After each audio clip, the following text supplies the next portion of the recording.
That is a ridiculous question, and I yes or no? No. I will take that as a yes. I am not going to respond to that kind of personal attack, which is not a question. Next, voice one. All right, guys. From the very first second, the tension snaps like a live wire. What begins as a question quickly mutates into a personal assault disguised as inquiry. A veteran diplomat, a man who spent decades serving multiple presidents, finds himself ambushed, not questioned. The Congresswoman isn't seeking truth. She's building theater. Every pause, every glare, every yes or no is a trap designed for a viral moment, not accountability. And within seconds, the audience realizes this isn't oversight. It's an ambush in full display. Mr. Adams, in 1991, you pleaded guilty to 2 counts of withholding information from Congress regarding your involvement in the Iran-Contra affair, for which you were later pardoned by President George H.W. Bush. I fail to understand why members of this committee or the American people should find any testimony that you give today to be truthful. If I can respond to that. It wasn't a question. That was not a question.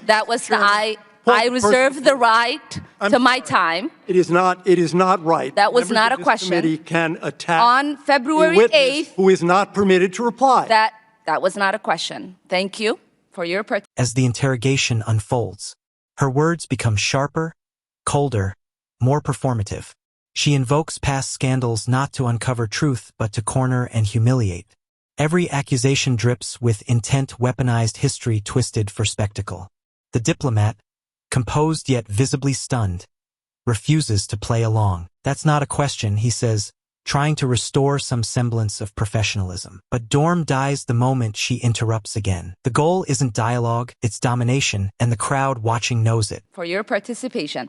On February 8th, 1982, you testified before the Senate Foreign Relations Committee about U.S. policy in El Salvador. In that hearing, you dismissed as communist propaganda report about the massacre of El Mozote, in which more than 800 civilians, including children as young as 2 years old, were brutally murdered by U.S.-trained troops. During that massacre, some of those troops bragged about raping a 12-year-old girl before they killed them. Girls before they killed them. You later said that the U.S. policy in El Salvador was a fabulous achievement. Yes or no, do you still think so? Now the tone hardens even more. She drags the conversation decades back, invoking massacres, atrocities, and horrors, all pinned squarely on the man in front of her. No context, no nuance, just outrage. Yes or no? She repeats, her voice slicing through the air like a verdict before trial. The diplomat tries to explain democratic progress in El Salvador, but she cuts him off again. Logic can't survive in a spectacle built for outrage. She isn't prosecuting policy. She's prosecuting morality for clicks. From the day that President Duarte was elected in a free election to this day, El Salvador has been a democracy. That's a fabulous achievement. Yes or no, do you think that massacre was a fabulous achievement that happened under our watch? That is a ridiculous question, and I yes or no? No. I will take that as a yes. I am not going to respond to that kind of personal attack, which is not a question. Yes or no, would you support an armed faction within Venezuela that engages in war crimes, crimes against humanity or genocide, if you believe they were serving U.S. interest, as you did in Guatemala, El Salvador, and Nicaragua? This is where the exchange hits boiling point. Every time he opens his mouth, she snaps. That's not a question.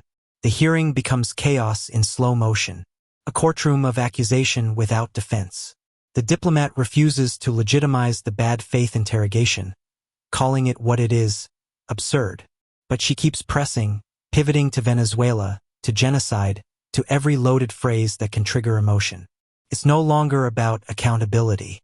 It's about creating the perfect sound bite of humiliation. I am not going to respond to that question. I'm sorry. I don't think this entire line of questioning is meant to be real questions, and so I will not reply. Whether under your watch, a genocide will take place, and you will look the other way because American interests were being upheld, is a fair question, because the American people want to know that anytime we engage a country, that we think about what our actions could be and how we believe our values are being furthered. That is my question. Will you make sure that human rights are not violated and that we uphold international and human rights? And then, in a rare moment of composure, he responds calm, direct, unflinching, explaining that America's policy in Venezuela is to restore democracy. But by then, truth has already drowned beneath the noise. Her script is complete. She's not listening. She's performing. The gavel may as well fall right there because what just happened wasn't a hearing. It was a public execution of civility. The diplomat stands his ground. But the message is clear. Integrity has no place in a show trial. Next, voice 6. When the dust settles, you start to see the bigger picture. This wasn't about El Salvador. It wasn't about Venezuela. It was about Ilhan Omar crafting a moment, a narrative where outrage triumphs over substance. Elliot Abrams wasn't treated as a witness. He was treated as a villain in her pre-written play. She didn't want a conversation. She wanted a confession. And the fact that he refused to crumble only made the spectacle louder. That's how modern politics feeds itself. Not with facts, but with fury. I suppose there is a question in there, and the answer is that the entire thrust of American policy in Venezuela is to support the Venezuelan people's effort to restore democracy to their country. That's our policy. I don't think anybody disputes that. The question I had for you is that does the interest of the United States include protecting human rights and include protecting people against genocide? That is always the position of the United States. Thank you. I yield back my time. Look closer and you'll see something deeper. Contempt. The Congresswoman, a beneficiary of America's freedom, uses her platform to berate those who built it. She came to Congress as a symbol of opportunity, a refugee who rose to power through the very system she now ridicules. Yet here, she turns that privilege into a weapon. Instead of gratitude, there's grievance. Instead of dialogue, destruction. And that's not courage. That's betrayal masked as boldness. The American people deserve better than performative outrage.